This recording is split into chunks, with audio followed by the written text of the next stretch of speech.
determination of the coefficient of friction wooden and glass। यहाँ पर एक सरफेस ग्लास का लेते हैं और दूसरा सरफेस वुडन का लेते हैं। दोनों के बीच जो घर्षण है उसके घर्षण गुणांक का निर्धारण करेंगे। तो यहाँ पर हम देखते क्या है कि ये एक फ्रिक्शन टेबल है। फ्रिक्शन टेबल में ये घेरनी लगी हुई है। इस पर एक ब्लॉक रखा गया है। ब्लॉक में हुक है। हुक से एक रस्सी लटकी हुई है। इससे एक दूसरा हैंगिंग हुक है जिस पर वाट रखा गया है। तो इस प्रकार से ये अरेंजमेंट हम लोग कर देंगे। इसमें कौन कौन सा apparatus लिए हैं, सबसे पहले उस apparatus को हम लोग देख लेते हैं और लिख लेंगे। तो यहाँ apparatus क्या है कि friction table with glass surface, wooden block, frictionless light pulley, hook, light rope और वाट। apparatus यूज्ड में इतना लिखेंगे। उसके बाद क्या है थ्योरी में हम जानते हैं कि फ्रिक्शन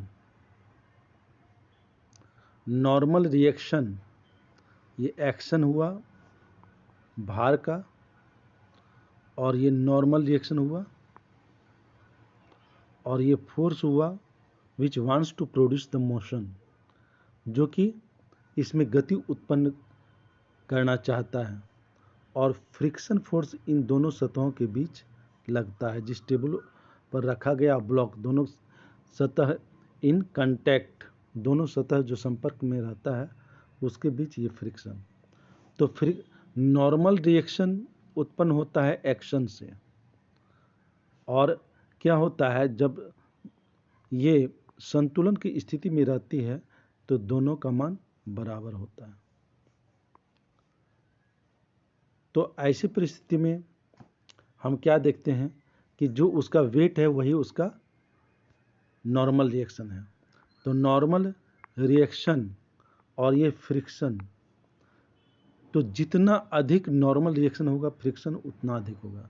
तो यहाँ पर वही दर्शाया गया है कि friction directly proportional to normal reaction and friction is equal to some constant and normal reaction. This very constant is known as coefficient of friction. ये कोफिशिएंट ऑफ फ्रिक्शन के नाम से जाना जाता है। Which depends upon the nature of the material used, जो material पर निर्भर करता है। तो इस प्रकार से म्यू का मान निकालेंगे तो एन को नीचे कर देंगे। तो यहाँ पर दर्शाया गया है कि किस प्रकार से म्यू का मान आता है। तो इसमें फ्रिक्शन फोर्स और नॉर्मल रिएक्शन, ठीक है। यहाँ नॉर्मल रिएक्शन को आर से डिनोट किया गया है, एन से भी डिनोट किया जा सकता है। तो यहाँ पर क्या है कि वही फ्रिक्शन कितना है, मास गुना जी, ठीक है। और नॉर्मल रिएक्शन कितना है, ये mass of the block of wooden n गुना जी। तो यहाँ पर इसलिए ये फ्रिक्शन को इतना लिया गया है, ध्यान दीजिए। ये जो पुलिंग फोर्स है, यहाँ जो पुलिंग फोर्स है ये चाहता है गति उत्पन्न करने के लिए, लेकिन फ्रिक्शन उसको रोकता है। तो यहाँ यही फ्रिक्शन फोर्स यहाँ पर यही दर्शाया गया।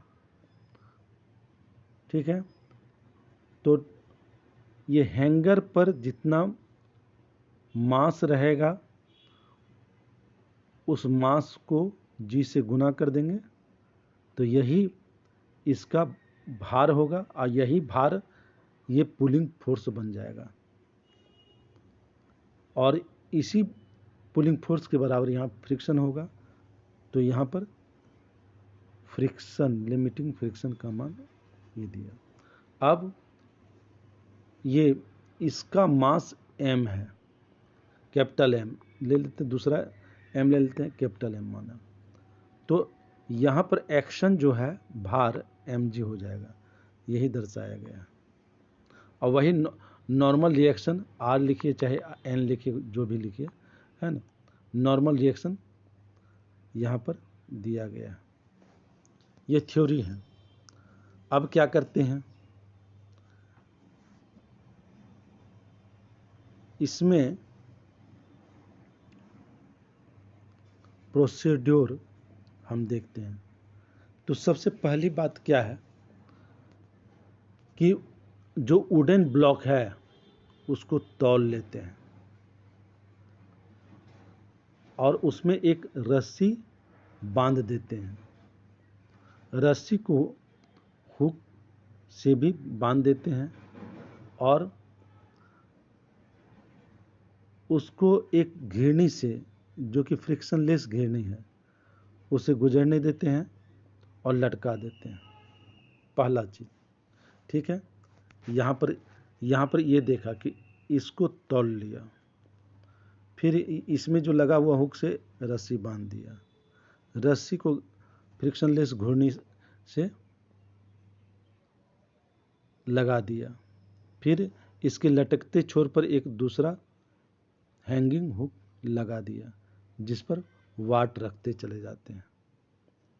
ठीक है, अभी तक इतना हम लोगों ने देखा। उसके बाद क्या करते हैं,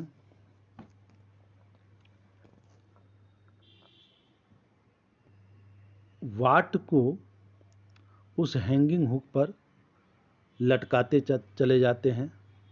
ठीक है, तब तक लटकाते हैं जब तक कि वो ग्लास सरफेस पर चलने की स्थिति को तब प्राप्त नहीं कर लेते हैं। ये अंग्रेजी में लिखा हुआ, हम हिंदी में बता रहे हैं इसी चीज़ को, आप उतारते चले जाइएगा या मेरी आवाज़ सुन के जो हिंदी में लिखना चाहते हैं वो हिंदी में लिख लेंगे।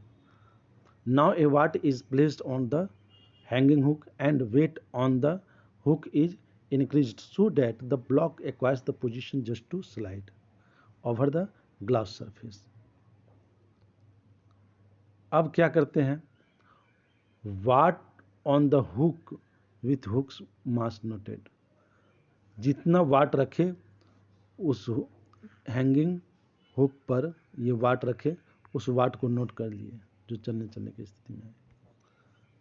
उसके बाद क्या करते हैं,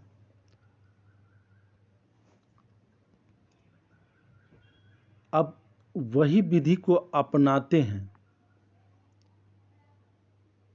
कैसे अपनाते हैं, इसके वाट को, ये ब्लॉक के वजन को बढ़ा करके, ब्लॉक के वजन को कैसे बढ़ाएंगे, तो इस पर कुछ वाट रख देना है। ठीक है, और फिर लटकते हुए सिरे से हम, या लटकते हुए हुक से हम वाट को रखते हैं। तो भिन्न भिन्न मानों के लिए हम इसके मान को निकालते हैं और उसको हम ये टेबल में लिखते चले जाते हैं, नोट करते चले जाते हैं। तो यहाँ पर देखिए टेबल बना हुआ है, weight on the block, block पर कितना, 50 ग्राम है। नॉर्मल रिएक्शन कितना है, तो 205। पलरे पर भार कितना हुआ, 50। लिमिटिंग फ्रिक्शन का मान कितना हुआ, इतना। दोनों का रेशियो कितना हुआ, ये निकाल लेते हैं ये। अब इसी का यहाँ पर सबका एवरेज निकाला गया। ठीक है। और इस प्रकार से हमें कोफिशिएंट ऑफ फ्रिक्शन का मान यहाँ पर 0.318 आया। यही हम लोग का प्रैक्टिकल। अगर मान लिया कि जैसे ग्राफ के आधार पर निकालने के लिए कहेगा, तो ग्राफ के आधार पर भी हम लोग निकाल लेंगे। कैसे निकालेंगे? तो यहाँ पर देखिए ग्राफ में दर्शाया गया है, मतलब इन आंकड़ों को ले लेंगे, लिमिटिंग फ्रिक्शन के मान को लेंगे, फिर यहाँ पर जो है नॉर्मल रिएक्शन के मान को लेंगे। तो नॉर्मल रिएक्शन ये है, फ्रिक्शन ये है, ठीक है। दोनों का रेशियो लेते चले जाएंगे। अब क्या करते हैं, एक्स एक्सिस पर ये नॉर्मल रिएक्शन को लेते हैं और फ्रिक्शन को हम वाई एक्सिस पर लेते हैं। तो देखते हैं हमें एक स्ट्रेट लाइन प्राप्त हुआ, ठीक है, जो मूल बिंदु से गुजरती है। अब इस स्ट्रेट ग्राफ देखिए, बड़ा बना के दिखाते हैं, यही ग्राफ आया, ये स्ट्रेट लाइन आया। अब कहीं दो बिंदु का चयन करते हैं, P और Q, ये दो बिंदु का। तो P से y एक्सिस के समांतर और Q से x अक्ष के समांतर रेखा खींचते हैं, एक दूसरे को जहाँ पर काटती है, इस तरह से। अब क्या करते हैं, इसके मान को निकालते हैं। तो यहाँ पर इसका मान बटे इसका मान, मतलब ये फ्रिक्शन हुआ इसका मान और ये हुआ नॉर्मल रिएक्शन। तो इस तरह से मान को रख करके हम फिर से फ्रिक्शन निकाल, जो भी फ्रिक्शन आएगा, यहाँ 0.5 दर्शाया गया। ये दूसरा एक काल्पनिक एग्जाम्पल लेकर के आलेख खींचे, आप उसका भी, इससे भी आलेख खींच सकते हैं और इस तरह से आलेख से निकाल सकते हैं। ओके।